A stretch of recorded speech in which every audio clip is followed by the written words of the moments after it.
Imagine growing up without school, without friends, without ever really knowing what the outside world looked like. Now imagine there are 16 of you living inside the same house, and almost nobody even knows you exist. When police finally opened the door, they said they'd never seen anything like it. Some investigators later admitted they still couldn't forget the smell.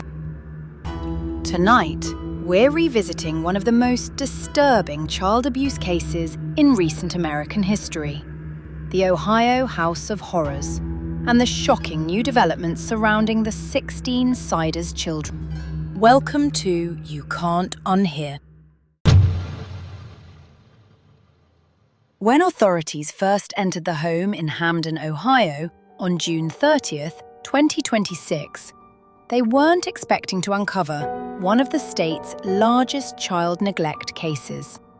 Inside, they found 16 children, ranging from just 18 months old to 18 years old.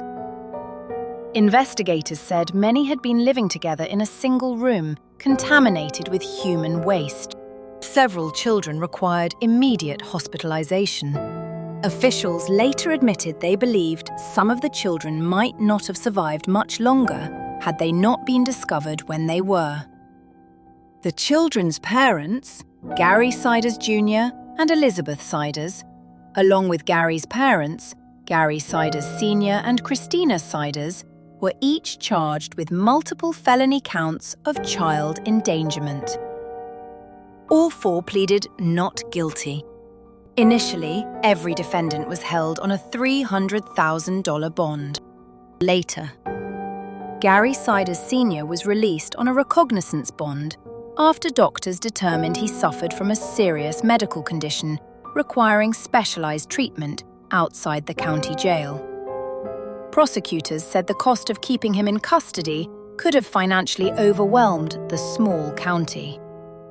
Now, weeks after the rescue, prosecutors have delivered an update that paints an even darker picture. According to Vinton County Prosecutor William Archer, all 16 children have now left the hospital and are living in therapeutic foster care. But perhaps the biggest development is that prosecutors are no longer focused on temporary placement. They are seeking permanent custody of every child. That's a significant step. In most child welfare cases, the long-term goal is reunification whenever safely possible. Seeking permanent custody this early suggests authorities believe returning these children home may never be an option. As investigators dug deeper, they discovered this wasn't the first time concerns had surrounded the family. Records show the Siders family had moved repeatedly across southern Ohio over nearly 2 decades. Neighbors from previous addresses described children who were rarely seen outside. One former residence reportedly required extensive cleanup after the family moved out. Workers described human waste throughout the home. Animal feces, urine, and even evidence suggesting children had been living inside the attic. Authorities also confirmed that child welfare agencies in another county had previous contact with the family before they relocated to Vinton County. In 2021, the truancy investigation involving several children reportedly stalled after the family disappeared from the area. Meanwhile, Gary Siders Jr. now faces another criminal case unrelated to the child endangerment charges. Investigators accuse him of exposing himself outside the family home on 4 separate occasions during May 2026. His attorney has requested delays in those proceedings. Whether the allegations are connected to the broader investigation remains unknown, but prosecutors continue collecting digital evidence, including electronic devices now being examined with assistance from Ohio's Attorney General's office. One question continues haunting investigators. How did 16 children remain hidden for so long?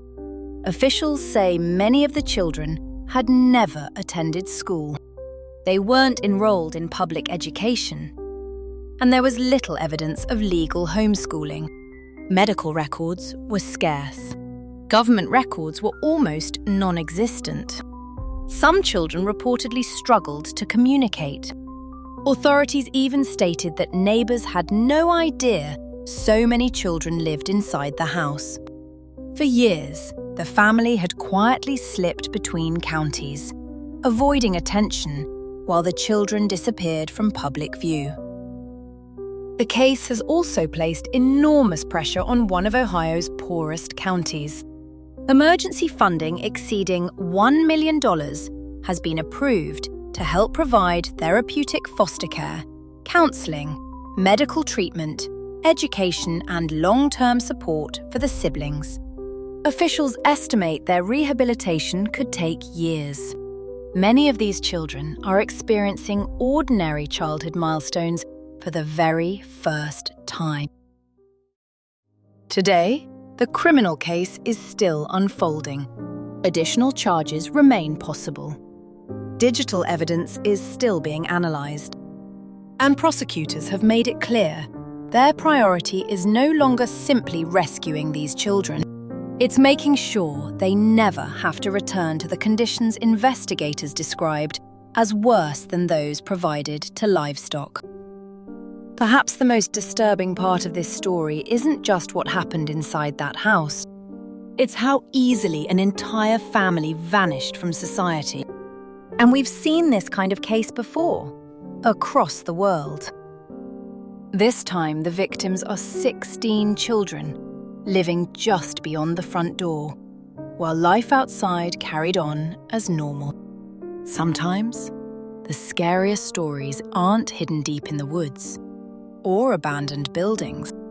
Sometimes, they're sitting quietly in an ordinary neighborhood, waiting for someone to finally knock on the door. Until next time, stay curious, stay safe. Don't miss our last episode of our special week, The Belief Trap, where we are going to talk about one of the world's most dangerous cults. I'll see you there tonight.